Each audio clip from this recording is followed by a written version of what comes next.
Let's see. Bellator 292 this past weekend. It went down at the SAP Center in San Jose, California. Headlined by Usman Nurmagomedov and Benson Henderson. Let's talk about this main event with Nurmagomedov getting it done, advancing in the Bellator World Grand Prix at lightweight, also maintaining his title because Bellator, of course, keeps the title on the champ throughout the tournament. So here we go. Mark, start with you. Give us your reaction of Nurmagomedov getting it done, looking good over Benson, and Benson ultimately putting the gloves down. Light work. It started quick. Huge head kick from Usman, drops Benson right away. Benson tried everything he could to scramble out of that position. He did not want to let it end that soon, and we know how good Benson is in scrambles and defensively when it comes to submissions, and it didn't matter. Usman is that good. I know we've only seen Patricky Pitbull and now an older Benson Henderson that are really, names on his resume. We will learn a lot more when we see Usman in there with like an AJ McKee or someone of that ilk as time goes on here. But, man, from what we have to go off so far, Usman looks like the real friggin' deal. To drop Benson like that, to calmly deal with the scrambles and the transitions and maintain control and tap him in less than a round is as big a statement as Usman could have made this weekend. Absolutely. Omar, your thoughts? Yeah, dog. That question mark kick, man, is probably one of the craziest things I've seen. It's question mark kicks for me, at least the way I've understood them, are sort of an extension of a teep, so that you can kind of fake a teep, kind of put that trap out there, fake a teep, and then kind of come over the top and hit somebody in the head. This dude faked a low kick and went all the way from low to high in one flick. Mm-hmm. I can't even go high, dog. That shit is crazy, you'll son. get there, bro. That shit is crazy. To go from low to high like that with such dexterity, and obviously you can see how difficult it was because it took him right off his feet. He didn't even have his own balance in that kick. I also listened to the Benson Henderson interview. He had no idea what he got hit with. He had no idea. He all of a sudden found himself on the floor. It was fast. And you could see his reaction too. Benson Henderson just kind of reacted to himself being on the floor because he had no idea what happened. Just kind of turtled over and kind of tried to stay defensive. And to Nurmagomedov's credit, man, he's a beast. He jumped right on top of him, worked for the submission, and he got it. And, Benson Henderson might have been at the end of his career, at the twilight of his career. But to submit Benson Henderson in the first round in like a minute and change. Mm-hmm. Yeah. I mean, short of you telling me Benson Henderson hasn't trained 10 plus years, that's crazy. That's a crazy accomplishment. So good on Nurmagomedov. That's a hell of a feather. 100%.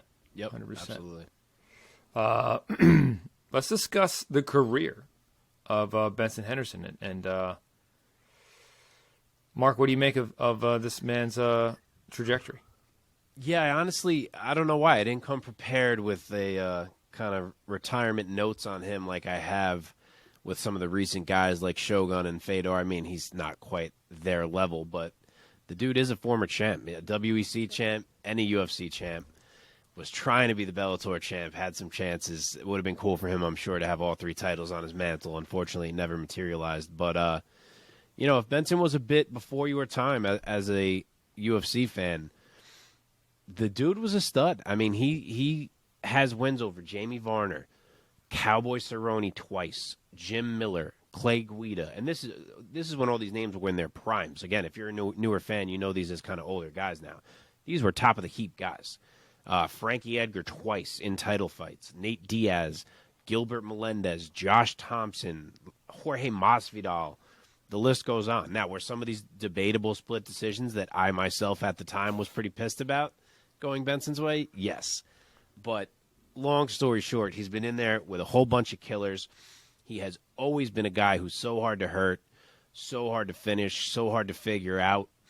Always been an incredible athlete, represented the game well, was a marketable UFC champion for a time, beloved in the game, you never hear a bad word about Benson Henderson as a fighter, a friend, training partner, coach specifically, his gym. Those guys love him there. So, yeah, he's always been an intriguing character. Obviously, freaking all these fights he fought with a damn toothpick in his mouth, which is the most mind-blowing thing you'll ever hear. But, yeah, a good dude. A lot of good fights he gave us, and obviously he will be missed in the game. Omar, your thoughts? I gotta say, man, I think I rooted against Benson Henderson in almost every fight. Yeah. And it wasn't because I didn't like him. It was because this man fought everybody that I liked. I'm sure there were some fights here and there that I rooted for him, but like I was never gonna root against Anthony Pettis, especially back then. Are you kidding me? Surprised I didn't get fucking Pettis tattooed on my back. Like, I wasn't rooting against him.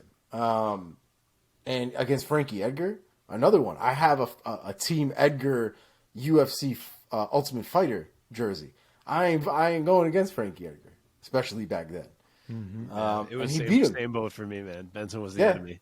He was the enemy, but he was a good dude, man. It's not like I had any animosity towards him, but he was just sort of the villain of the story in the best way. You know what I mean?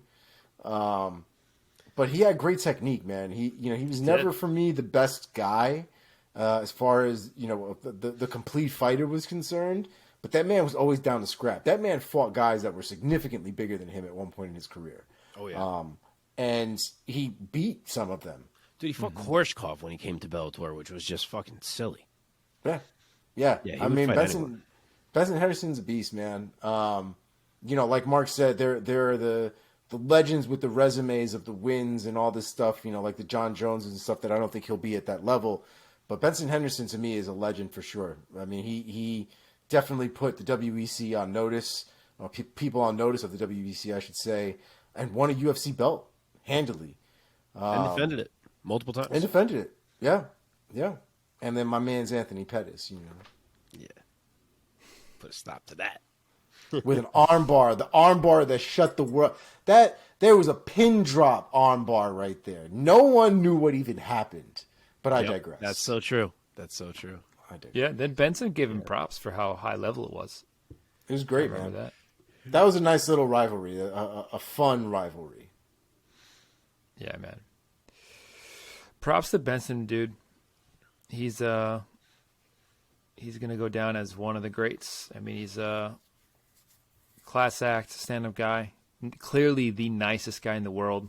In fact, I wonder if he would have been a little better off in terms of his fight career if he had a little bit more of a chip on his shoulder. I don't know. He will be missed. He was a bright spot for sure.